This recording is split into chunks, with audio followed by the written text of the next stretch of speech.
Hello everyone, welcome to the League of Legends DFS slate breakdown for March 19th. We had an okay night last night. Quickly kind of run through it. So Top Esports ended up getting the 2-0. Then obviously the underdog pick we had, or I was on, was IG versus Weibo. Was always going to be a long shot. It was kind of close. I think they actually had kind of a winnable first game, and it's kind of the trend here of these teams when they like have a winnable first game, but then they lose it. It slips out of their fingers. They just play a lot worse in the second game. It's always been a thing, but it's becoming a lot more apparent now how a lot of these Chinese players, typically Chinese teams, Chinese players, like combination of both. They just have like pretty weak mental states. So when it comes down to like losing a tough first game, the second game typically goes poorly as well. It's showing its head a lot as of lately. It happens. That's why we kind of preface that with, kind of going lighter and having a different approach. So, I was all in on IG. They lost. We move on to tomorrow. It is what it is. Was lighter for that reason. Have a decent 5-gamer tonight. Not too exciting. I think there's a lot of one-sided games here, but we'll talk about it either way. When it comes to lineups, everything's looking the same except for Karsa coming back in for Xiaolong Pao in V5. Again, I don't think there's like a reason why this happened. I wouldn't assume play, because I think Karsa has been one of their better players, and they are winning, so I don't see a reason for them to kind of sub out one of their key pieces. I would assume either sickness or something, some precautionary sickness maybe, I would assume, is the reason for Xiaolong Bao coming in for Karsa, but they're back to normal here. Overall, looking just quickly kind of through the LPL, these teams and these names, I don't see any underdog here really. It's maybe RNG Ultra Prime, because we have seen RNG lose some of these games, but that was a little bit earlier in the year, before they kind of got things together. As we can see, like when they came back from their break, 2-0 Weibo, got EDG done, beat LGD, Team WE. They did end up, or they lost to WE, of course, obviously here on the 13th. So it's just like, what RNG team are we gonna get here? Like, I liked them coming off of that other break because against Weibo, as you guys could see, they played in February 22nd. Then they had a large break until they played Weibo on March 2nd. So a good almost like 2 weeks, or maybe over 2 weeks. I'm not sure, but had a large break there. They come back, beat 2 elite teams, and they lose to WE. They have another little break here. They're going from Sunday to Saturday without playing. 6 days off there. I don't know if that necessarily matters that much in terms of like rust or that sort of thing. I mean, they're playing the game every day. Probably, I can't imagine anything like that. But, the difference in practice and like stage performance is definitely different. We see it a lot all the time. Especially when it comes to like North American teams at Worlds. We always hear, every year we hear about how the NA teams are actually doing well in the scrims, in these practice matches behind the scenes, and then obviously when it comes down to the actual matches, whole different thing. North America typically crumbles. So I expect that it's different. So I don't know. When I look at I did look at the odds earlier. I kind of skipped this part a little. When we look at, we only have odds for one of the LCK games. I believe there's either COVID stuff happening in the other one. Yeah, the Fred at Brion, we just don't know. Like they had to forfeit games. That's how bad their COVID situation was. Like their main roster caught COVID, then their backup roster had COVID as well. So like, we're talking about like they literally ran out of players. They couldn't field an entire roster when you need 5 and they had like 13, they couldn't even get 5 out of 13. Like it really was that bad. So that's probably why there's no lines. Even if it is the starting roster for Fred Brion, which I think it's shaping out to be, it should be the full roster. Dom 1 have just been looking a lot better lately, so I'd imagine the odds will be pretty heavily in the Dom 1 favor. We head over quickly to the LCK. We'll look at that and see. Yeah, obviously 2-0 DRX. That was a weakened DRX team. 2-0 Dongshim. They lose to Genji Hanwha, or they beat Hanwha, beat Live Sandbox. So it's tough. Like the LCK feels so segmented right now. I feel like we have a clear 1 and 2 T1 Genji. Obviously, when playoffs roll around, I'm going to have some hot takes. I think if we get a Genji plus money against T1, I'm going to go homeless if Genji lose that. Just because I believe so heavily in this Genji win over T1 when playoffs roll around. Then we have a solid second unit here of Dom1 DRX, like firmly entrenched in this like little second tier here of 3 and 4. Then honestly, it kind of feels like everyone else is the same. From 5 all the way down to 10, I think all those 6 teams kind of feel like the similar levels. Maybe there is going to be teams like the Fred Brion, Kwangdong KT are slightly above the rest, but not by much. It just definitely feels like everyone is kind of the same down there. So I don't know. I do think this one can actually be a little close, assuming Fred Brion do have their full team back. Unfortunately, it is the later LCK game. I don't think we'd even get the early game rosters either. But I assume the whole Fred Brion main roster that we know should be coming. It should be, I believe, Morgan, Umpty, Lava, Henna Delight. Should be the full roster here. I think this actually does have a little bit of intriguing upside to it. One, because we've definitely seen Dom1 win a lot lately. People are starting to crown Dom1 like they're back, kind of like Dom1 are just back and dominant. I do think they have been winning. They have been looking pretty good. But again, it kind of comes down to who they beat in Sandbox, Hanwha, Nongshim. Tell me if you guys have seen a segment of those teams. Oh, look at that. They're the bottom 3 teams in the league. So it's like, yeah, they're looking good, but they're beating up literally the worst 3 teams in the league in order. They beat Hanwha, Sandbox, they beat Nongshim. They did lose to Genji in a close 3-game series. So, but I mean, they did beat DRX, but again, with that DRX thing, the DRX are swapping their players in and out. I think Deft was either sick and they tried to bring in Taeyun, and then they had to try to bring in Deft after they lost the first one. It was like a weird situation there. Again, I can't deny Dom1 did look good in that series. They were definitely much stronger. But something fell off with DRX in that one, so I kind of don't even want to count that one. I'm typically a fan of Dom1. I like a lot of their players. I like a lot of their style as well. They were kind of like the first team to really bring the LPL style, the hyper aggression, the force your hand, prove that you're better style.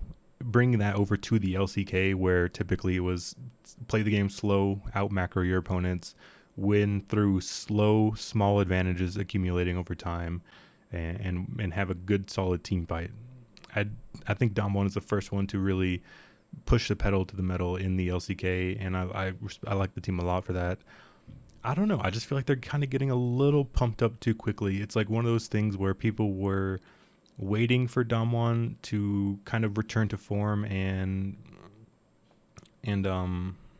what's it called, like people were just waiting for them to come back, and if people are like anticipating like, oh, Dom1's just gonna pick it up soon, we just gotta wait for it, and then they start winning some games, people are like, yep, they're back. It's like, are they? Again, they beat the 3 bottom teams, and they beat DRX team that looked relatively diminished. So like, are they? I don't know. Again, it's tough to have a sell on the other side because of the COVID stuff. Fred Brion like literally forfeiting matches, or a match, I guess. Uh, they weren't necessarily looking great before that either. Like they had the same wins, and they weren't looking nearly as dominant against Hanwha, Nongshim, Sandbox. So I understand it. Definitely hesitation here. I think they are a really big underdog. I haven't found odds for this game anywhere, no matter where I looked or what I've seen or anything. Um, but I think either way, I think Fred and Brian are going to be a little overlooked. I like taking the small underdog shot here. I'm probably going to have him in like one or two lineups. Like it's going to be a small shot, but I think more so I'm just going to kind of be on the Dom 1 fade. I think a lot of people will be off Dom 1 anyway. This does feel like a pretty gross match in terms of like activity. I think these are two of the lower teams in the league. Although I feel like Dom 1 have been picking it up a little bit more lately. It's kind of hard to tell because they're just stomping bad teams. So like, what does it tell you really? And I don't know. I just feel like if we do get the full Fred and Brian team back, people are going to be extremely low on them just because of they've had swapping players. They've had all these red flags, and Dom 1 are kind of getting pumped up and inflated a little bit too large. So this is like a kind of thing that I like to do continuously. This is kind of my outlook and aspect on looking at these games. Is this feels like a buy low on Fred and Brian and a sell high on Dom 1. I just feel like Dom 1 are probably going to be really big favorites. They deserve to be. I think they're much better. I understand everything kind of points towards Dom 1. They're probably going to be like minus 500 or something. That just feels kind of like inflated. I know that it's like comparing an artificial number. We don't have any real numbers on this, I believe, or yet. But yeah, I mean, we'll get Fred and Brian probably sub 5%. I can't imagine they'd garner that much. Maybe in the 5 to 10 range. But they'll be single digits, and I'm gonna look to take advantage of that. I think they're gonna be in a decent spot. They're always spry for a random upset. We know that happens a lot with this Fred and Brian team. And I think Dom 1 are susceptible. I just think they're a little overlooked, a little overrated, and I think Fred and Brian are a little overlooked. So that's my thoughts there. Nongshim, Hanwha, two bottom teams. This one's tough, honestly. This one's probably just kind of a stay away for me because it feels like it's going 3 either way. And I mean, you could probably make the case the same for Fred and Brian and Dom 1 anyway, but again, one's super cheap. For Fred and Brian is super cheap. They're getting a really good price on them. Nongshim, Hanwha, I'm not sure what the like pricing is necessarily on it. I know Nongshim is the slight favorite. I don't know. Like, I've been a proponent of Nongshim for a while. I thought they were extremely underrated, and the season got pretty derailed from COVID stuff. It seemed like they never had a full roster and time to kind of come together and look decent. They haven't. They've been losing. I mean, that's off. They're 4-13. Like that's kind of what's been going on. I mean, so is Hanwha. I don't know. This one's probably just a stay away from me. I do think, if anything, this is kind of like the scenario we did a couple days ago with WETT. We have two bottom teams, pretty close. I think nothing really standing out. Nongshim minus 175. That just feels a little weird to me. I think this is a complete coin flip. So if you do want to take the small underdog shot here with Hanwha, I think that's fine. I feel like they actually looked so decent sometimes with the full roster. I don't know. I just kind of like the Nongshim players. I feel like they should be better than they are.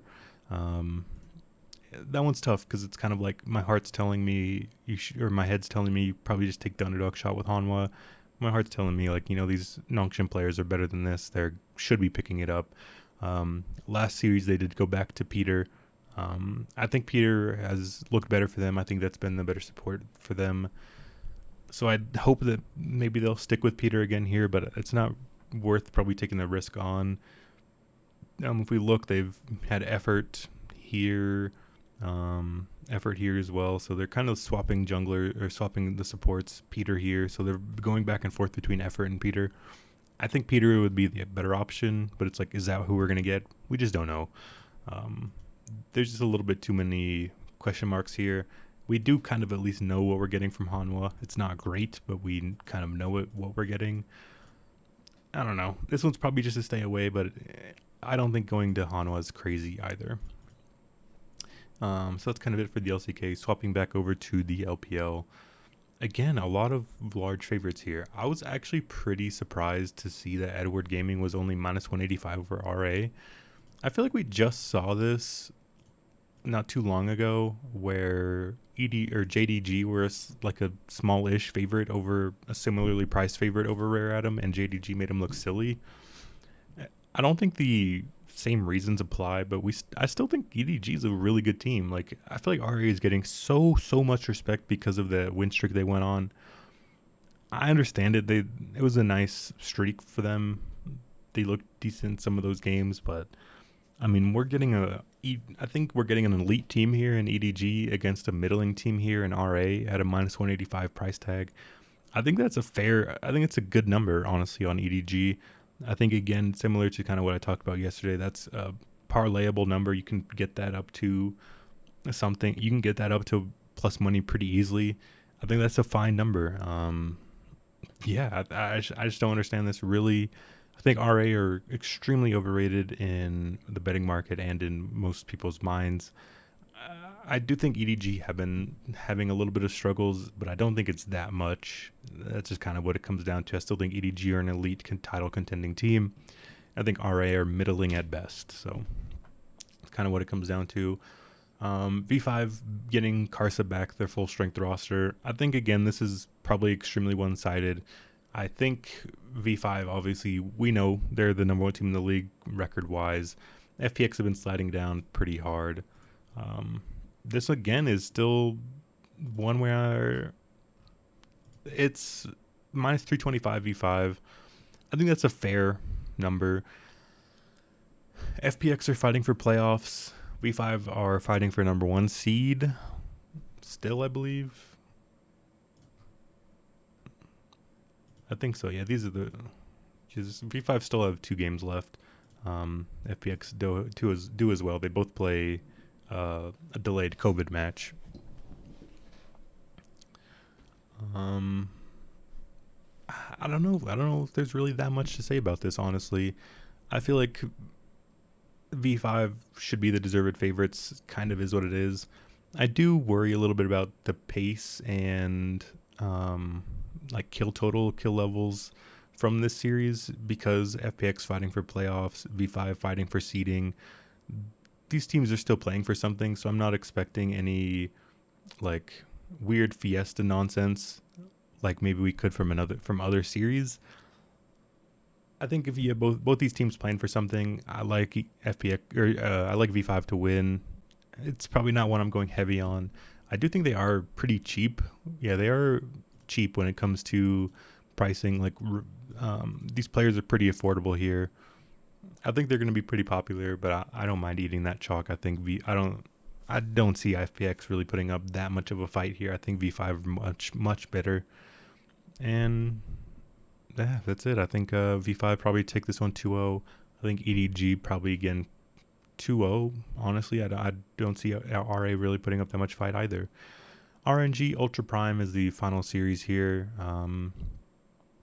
This one, again, is a little concerning, honestly. Like, if you're asking me about ranking my confidence levels, despite how the odds are priced, in a way, I would actually have RNG probably at the bottom of those favorites in terms of confidence.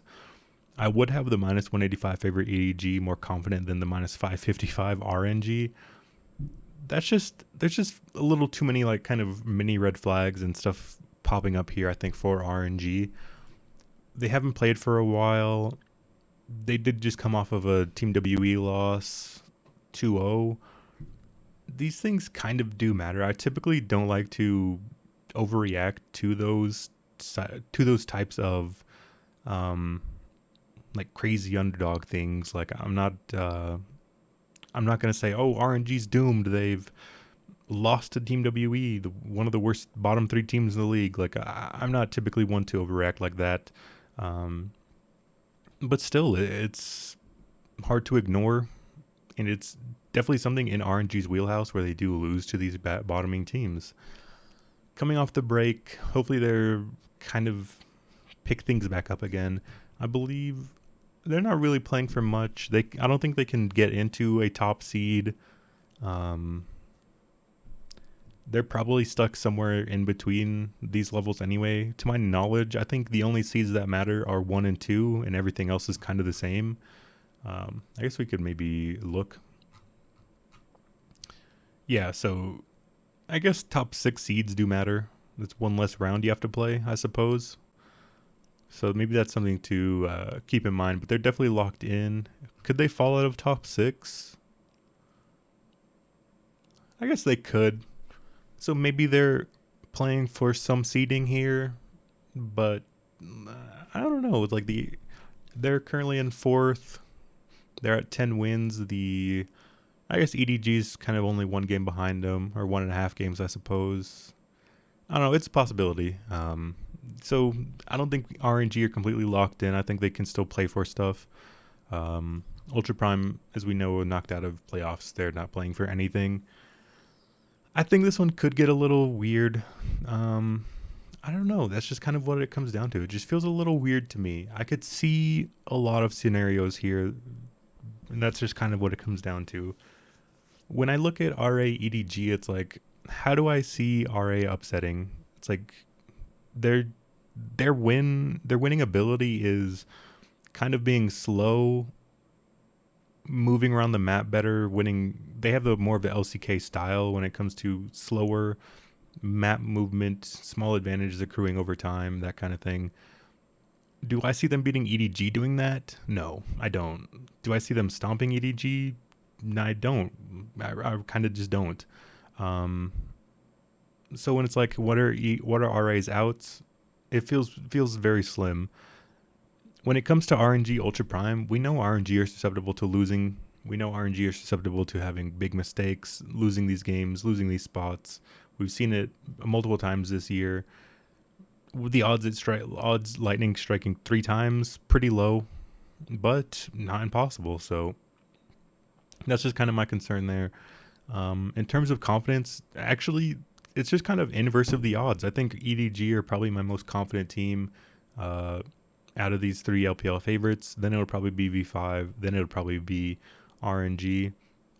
I don't know. I kind of just, part of me kind of wants to just take this flyer on Ultra Prime a little, but I can also see RNG just stomping pretty hard here as well. I don't know. This one's tough, and you're probably thinking, or maybe I should be thinking, like, if I see this minus 550 RNG plus 325 or 350 Ultra Prime, and I'm thinking, man, this is like kind of close. This one has a little bit of an uneasy feeling to it. I should probably just go with the underdog, and I definitely think there definitely is merit to that. I probably maybe should just kind of trust that feeling. I don't know. I guess, you know what, I will. I'm just gonna say I'll take the shot here with Ultra Prime. Again, it's tough to give like kind of real reasonings for it. I guess we've just kind of seen RNG lose these spots before. They're not really playing for that much either. Like, I don't know how much playing for seeding really matters to them. Ultra Prime not really playing for much either. We could see these games getting weird. I guess that's another thing we didn't touch on for EDG RA. EDG are playing for a top 6 seed. That appears to be a decent spot. I think they can take one of JDG or LNG's top 6 seed. RA are playing for playoffs. They're currently in 9th. You need to be top 10. OMG, FPX, BLG, they're all still live to not get it. 3 out of these 4 teams will get a playoff spot. But again, I think starting a little bit further up in the bracket makes some sense. So I don't know. I just don't. I don't know. It just feels weird. It feels close to me. It just feel like there's so many scenarios that can happen in this series. So I'll just take the shot, and maybe one of the scenarios pans in our way. I could see RNG really stomping this one 2-0, making it not even look competitive.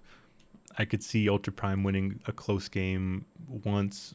I could see them winning 2 close games. I could see Ultra Prime winning 2 stomps. Honestly, that's kind of what it comes down to for me. Is we just see the RNG ship get sunken so often, and they kind of have a similar thing where we can see that their mental fortitude is pretty low also, so that's also like another aspect when it comes down to it of, maybe RNG have a bad first game, Ultra Prime go in with game 2 with confidence. They're just scenarios there for Ultra Prime to do well, and I'll take the shot there. It's a small one. I don't know. This slate just feels a little weird to me, a little off to me. Maybe if I'm going Ultra Prime, I don't necessarily have to go to Fred at Brion. I probably will just end up staying away from that series, kind of looking back in hindsight, going series by series as opposed to looking at everything as a whole with context.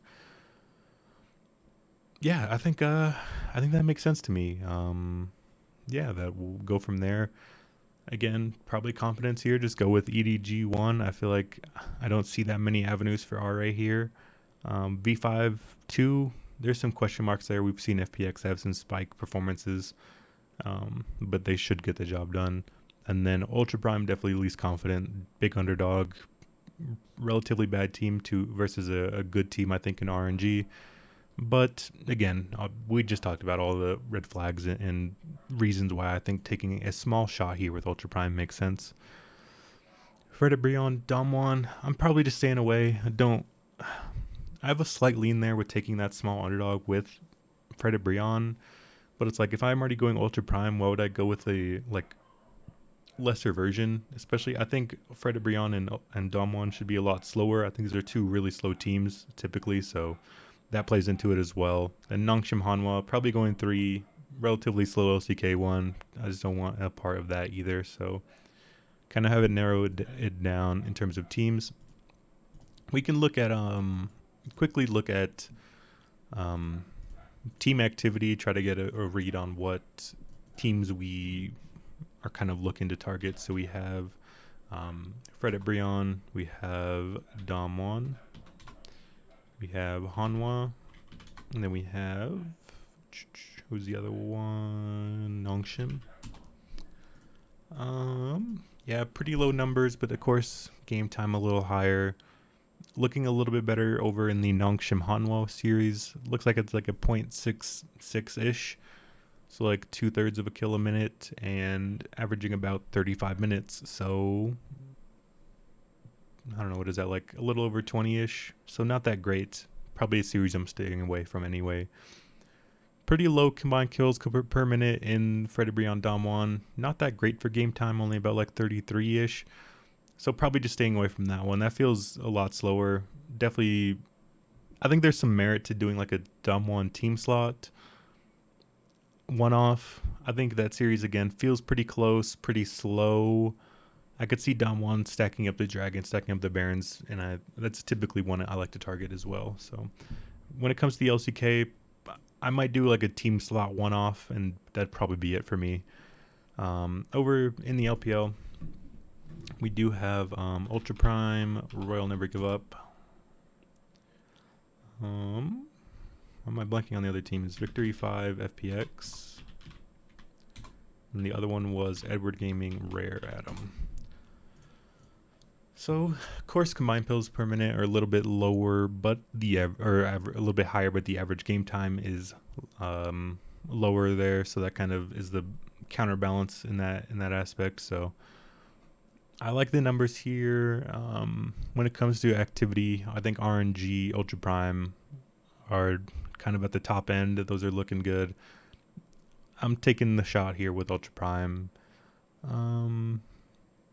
V5 FPX, that's a little slow, a little low for me. And I do think they are playing for something. So I do think there is a little bit of concern, but I'm still going to have some V5 FPX. And again, I think V5 are playing for the top 2 seeding. They want to lock that in. FPX are playing for playoffs. They want to try to, of course, get the win. They don't want to throw their chances out the window either. So I think this is one I'm going to avoid. I could definitely see this one being really slow as well. I think getting a V5 team slot one-off is definitely a possibility. I don't know how cheap that is necessarily. Only 52, so that makes sense. That could be a decent spot to do that. EDG RA, again, this one I did kind of expect to be pretty low. They're at about 0.77 at 31 minutes. I don't know, what is that, like 24 or something? So it's a decent number. in terms of like overall expected kills, I don't know. I just that one also feels a little weird and slow to me. Again, RA are playing for playoffs. Did I close that tab? Yeah, I guess I did. But as we know, RA are similar to FPX. They're playing for playoffs. EDG are playing for seeding as well. They want to try to get a top 6 seed as well. They want to skip that round of the bracket, I would assume. The only one that kind of doesn't have that much in terms of like seeding or playoff implications is that RNG Ultra Prime one. I think RNG are very, very likely to get a top 6 seed, but they're not live for a top 2 seed, so they're probably locked into the same area of the bracket anyway. Ultra Prime are eliminated; they're not playing for anything. Yeah, I think that's kind of what it comes down to. It's going to be a pretty small player pool, I guess, for me, honestly. I'm not liking anything really in the LPL. Or in the LCK, sorry. I'm taking the small underdog shot with Ultra Prime. I like EDG a lot. I like V5 a little, but they definitely still have some upside there, and you got to play somebody. So I think that's going to keep my player pool small. Probably just stick with these 3 teams. I might just do like 2 or 3 lineups. I might copy what I usually try to do in the Call of Duty scene, is where I'll pick my 3 teams, mix and match them. I'll have a big stack of EDG, a small stack of EDG, big stack of V5, small stack of V5, big stack Ultra Prime, small stack Ultra Prime. So try to do something like that. I'm not sure exactly, but yeah, that's kind of what I'm thinking, what I'm liking. Again, we look at overall, trying to look at these groupings. It does look like Elk and Shousey, big part of the Ultra Prime victories. Tough sledding going against Gala and Ming, but I mean, it is what it is. If Ultra Prime win, it's going to be through those bottom lane players, Elk and Shousey. Looking a little bit better when it comes to secondary stack, because the rest of their team is pretty low. We have Cryan, Hacker, Allies, all sub 60. I mean, Cryan's 61, but for mid laner, that's pretty poor. So that's pretty gross when it comes to the Ultra Prime stuff. I might just negate them or push them back to the secondary stack role both times. I'm not sure. I'll have to think about construction, but Elk, Shousey seem decent. Those are pretty good numbers, and we know if Ultra Prime win, it's going to be through Elk. 44% kill share. He's getting nearly half of his team's kills. That is absolutely absurd. Shousey 75% kill participation as well. That is absurd as well. Over to EDG, Viper, Scout, JJ, Mako, all above 60. Flandre's at 58. That's pretty solid for top laner. Especially when we compare all the top laners. We have Flandre, Rich, and Elias all at sub 60. Elias at sub 50 even. Top laner is pretty gross here, honestly, but you know, it is what it is. V5 again, really good numbers. Rookie, Futik, PP God, Karsa. Looks like Rich is at 53. That's not too bad. Karsa's a little lower at 62, but for the most part, Rookie, Futik, PP God's above 65%. Karsa at 62. I mean, that's fine. The only doesn't look that great for any of these junglers, but typically with junglers, it just kind of comes down to who you're playing and who you're stacking with. So here, that'll probably be it. So yeah, that's probably going to be where I'm going. Probably again, similar to last night where I took the underdog shot on IG. I probably have a similar approach, going a little bit lighter in the entries, take some weird shots, build some unique lineups where I can try to take down the tournaments, but most likely lose money, and that'll be it. It was just a high risk, high reward strategy night where I think taking again that Ultra Prime shot, maybe Fredit Brion, I don't know. I'll have to like wait and see if odds come out on that or if any news comes out on Fredit Brion. If it's confirmed that the Fredit Brion have their whole roster, I might end up making a lineup with them just because they're gonna be like probably sub 5%, honestly, and I think they're relatively live in this, and it's kind of kind of what I'm leaning. But for the most part, I'm most likely just gonna end up sticking with Ultra Prime, EDG, V5. Take my small shots there. Might end up making like a more neutral lineup with EDG V5, and that'll probably be where like the bulk of my stuff will be, is in the EDG V5 lineup. But again, either way, not a lot to love tonight. I'm not loving the slate of this, the state of this slate, I guess you could say. And yeah, we'll try to come back tomorrow.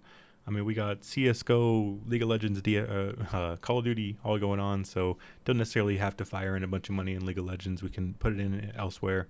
I'll try to get Call of Duty and DFS uploaded a little bit later today. Actually been doing pretty well in CSGO. I have a good read on this group that's actively going on. Call of Duty's going live now, so I'm not sure how we're doing in COD today, but we'll be back tomorrow either way. So best luck to you guys tonight, and I will see you guys tomorrow, or when I see you.